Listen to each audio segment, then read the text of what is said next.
Bonsoir tout le monde, je me présente, Isabelle Rivière, co-réalisatrice ici avec Mélanie du film Un nouveau souffle et fervente et militante des droits autochtones.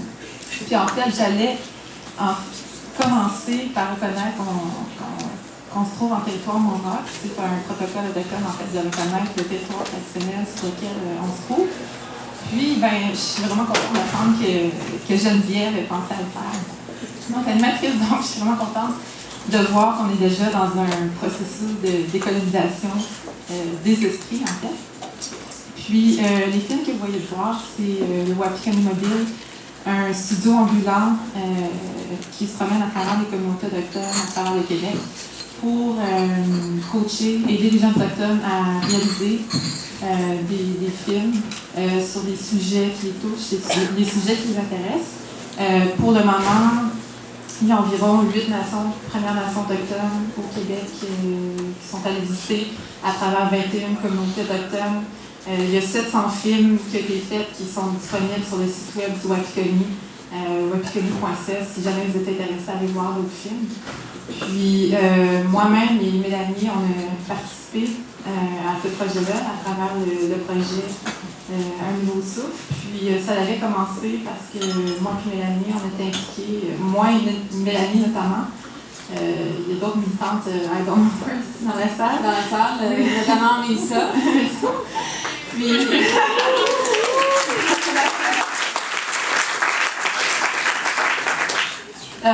c'est ça, quand j'ai commencé à m'impliquer dans le mouvement Dolomore, moi, Mélissa, Mélanie, d'autres personnes, on a souvent été étiquetés comme étant les porte-paroles du mouvement. Puis moi, pourtant, à travers mon expérience dans le mouvement, j'avais rencontré tellement de jeunes autochtones qui étaient politisés, affirmés, qui avaient plein de choses à dire, mais qui n'avaient pas nécessairement la tribune pour l'exprimer.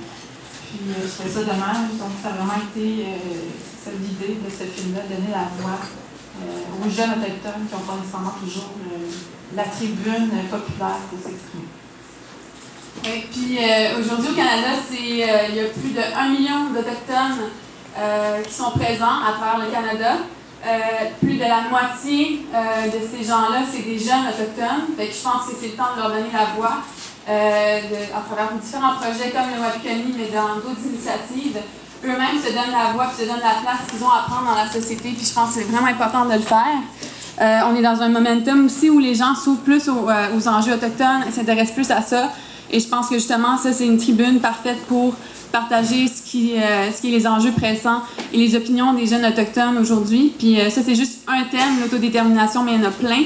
Puis je pense qu'il y a encore beaucoup de choses à faire. Fait que c'est pour ça qu'on va continuer, Ouidia et moi, à faire des projets qui vont engager les jeunes autochtones puis qui vont leur donner la voix aussi parce qu'on croit qu'il y a beaucoup de potentiel puis il y a beaucoup de choses à faire puis des liens à faire aussi entre les peuples autochtones à travers le monde. Fait que merci.